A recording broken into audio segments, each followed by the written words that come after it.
केजरीवाल की मुसीबत और बढ़ी, सूरज बरसा रहा है आग। कोरोना वैक्सीन पर बवाल जारी, लोकसभा चुनाव में अब पीओके की एंट्री। नमस्कार, मैं हूं रूपाली बर्वे और आप देख रहे हैं वेब दुनिया की खास पेशकश WD नाउ, जिसमें बात करेंगे सप्ताह भर की सुर्खियों की एक अलग अंदाज में।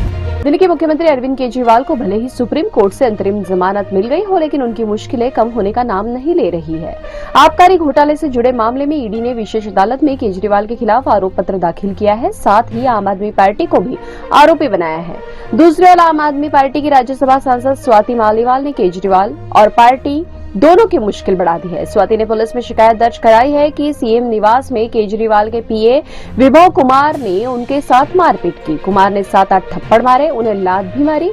मालीवाल ने यह भी दावा किया कि कुमार ने उन्हें पूरी ताकत से बार-बार मारा, लेकिन कोई भी उनके बचाव में नहीं आया।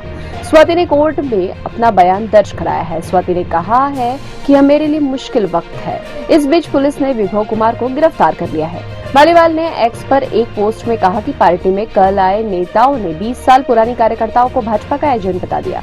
वहीं दिल्ली की मंत्री आतिशी ने मालीवाल के आरोपों को निराधार बताते हुए कहा कि वीडियो में मालीवाल आराम से ड्राइंग रूम में बैठी हुई है और सुरक्षा कर्मचारियों को धमकाते हुए दिख रही है। उनके कपड़े भी फटे नहीं थे।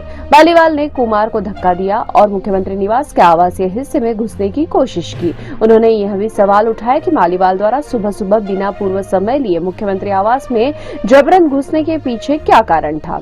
दूसरी ओर भाजपा के नेता और केंद्रीय मंत्री निर्मला सीतारमण ने अरविंद केजरीवाल पर निशाना साधते हुए कहा कि मुख्यमंत्री आवास पर पार्टी की राज्यसभा सदस्य स्वाति मालीवाल के साथ कथित मारपीट पर केजरीवाल की चुप्पी शर्मनाक है।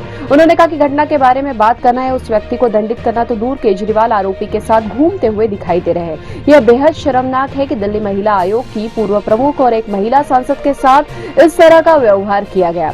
वरिष्ठ नेता कैलाश विजयवर्गीय ने कहा कि एक तरफ मोदी सरकार ने देश की महिलाओं को सशक्त बनाने का काम किया, वहीं दिल्ली के मुख्यमंत्री के आवास पर एक महिला सांसद के साथ मारपीट की गई। सूरज आग बरसाने लगा है। गर्मी ने लोगों की मुश्किल बढ़ा दी है। राजधानी दिल्ली के नसफगढ़ इलाके में पारा 47.4 डिग्री सेल्सियस पहुंच गया है। शुक्रवार को देश के सबसे गर्म स्थान यह रहा। राजस्थान में 19, हरियाणा में 18, दिल्ली में 8 और पंजाब में 2 स्थानों पर पारा 45 डिग्री के पार पहुंच गया।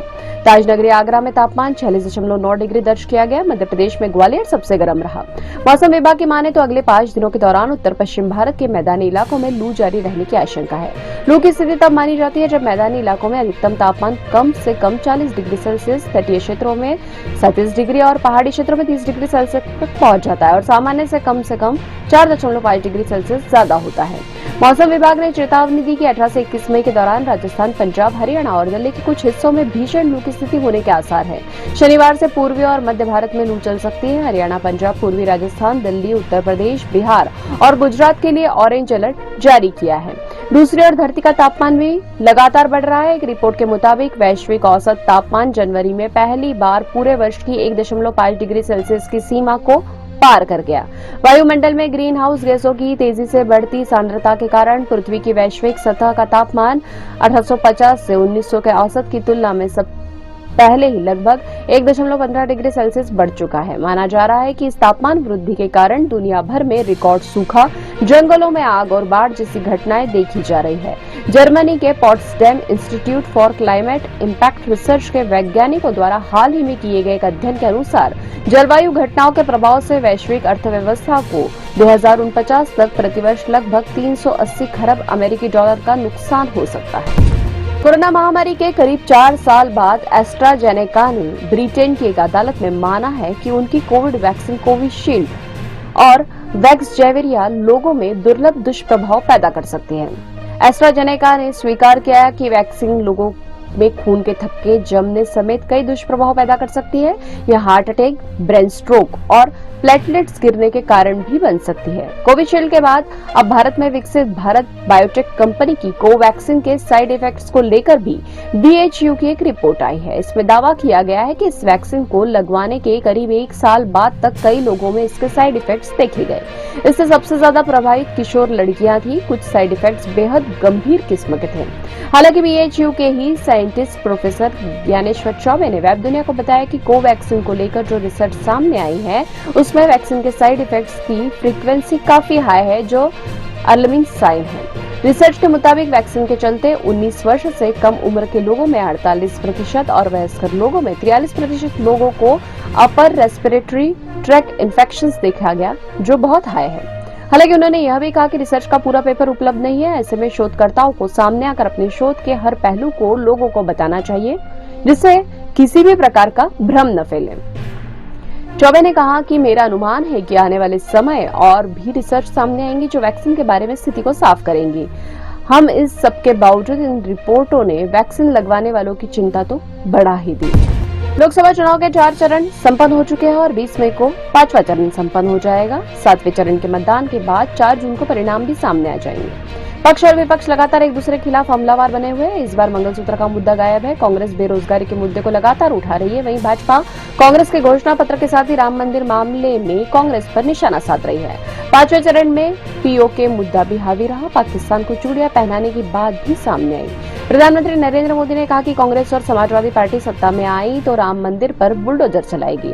उन्होंने राहुल गांधी पर निशाना साधते हुए कहा कि भिंडी बाजार का वोट बैंक होने के डर से वे राम मंदिर नहीं गए। मोदी ने कांग्रेस के घोषणा पत्र का उल्लेख करते हुए कहा कि कांग्रेस का माओवादी घोषणा पत्र लागू हुआ तो भारत दिवालिया हो जाएगा। उन्होंने यह भी कहा कि लोकसभा चुनाव के बाद राहुल व अखिलेश गर्मी की छुट्टी पर खटाखट विदेश चले जाएंगे। केंद्रीय गृह मंत्री अमित शाह और रक्षा मंत्री राजनाथ सिंह ने इस पीओके मुद्दे को जमकर तूल दिया। उन्होंने कहा कि पीओके भारत का हिस्सा है और इसे लेकर रहेंगे। राजनाथ सिंह ने कहा कि पीओके को लेने के लिए हमें युद्ध करने की जरूरत नहीं है, वहां के लोग स्वयं ही भारत में विलय की मांग कर रहे हैं। दूसरी ओर विपक्ष ने भी सरकार पर जमकर निशाना साधा। राहुल गांधी ने गरीबों को 10 किलो अनाज मुफ्त देने की बात कही। साथ ही भाजपा पर निशाना साधते हुए कहा कि भाजपा संविधान को नष्ट करना चाहती है और आरक्षण खत्म करना चाहती है। उन्होंने सरकार बनने पर 4 जुलाई को महिलाओं को 8,500 रुपए देने की बात भी कही। राहुल ने एक बार फिर दोहराया कि 4 जून के बाद नरेंद्र मोदी प्रधानमंत्री नहीं रहेंगे। प्रियंका गांधी ने भाजपा सरकार पर जुमलेबाजी का आरोप लगाया। उन्होंने कहा कि 10 साल इनके जुमले चल गए, अब नहीं चलेंगे। उन्होंने कहा कि प्रधानमंत्री मोदी अपनी कई बातों पर टिकते नहीं हैं, वे खुद ही उनका खंडन कर देते हैं। उन्होंने कहा कि मोदी फिजूल की बातें करते हैं और धर्म के नाम पर वोट मांगते हैं। वहीं अंतरिम जमानत पर बाहर दिल्ली के मुख्यमंत्री ने कहा कि मोदी देश से लोकतंत्र खत्म करना चाहते हैं। अब खबरें संक्षेप में। ब्रजभूषण ने चुनावी राजनीति से किया संन्यास का ऐलान, कहा अब कभी नहीं लड़ूंगा चुनाव। सेक्स स्कैंडल पर पूर्व प्रधानमंत्री एचडी देवगौड़ा ने तोड़ी चुप्पी, कहा प्रज्वल रेवन्ना ही नहीं, इसमें और भी लोग शामिल हैं। उत्तर पूर्व दिल्ली से कांग्रेस उम्मीदवार कन्हैया कुमार के साथ प्रचार के दौरान मारपीट। कन्हैया को माला पहनाते पहुंचे शख्स ने उन्हें जड़े थप्पड़। अमरनाथ यात्रा के लिए 65,000 से ज्यादा लोगों ने पंजीकरण कराया। उत्तराखंड के जंगल में हाल ही में लगी आग को लेकर उच्चतम न्यायालय ने कहा कि बेशकीमती वनों को आग से बचाना चाहिए। आप देख रहे थे वेब दुनिया की खास पेशकश WD नाउ। अगले सप्ताह की सुर्खियों के साथ फिर हाजिर होंगे। नमस्कार।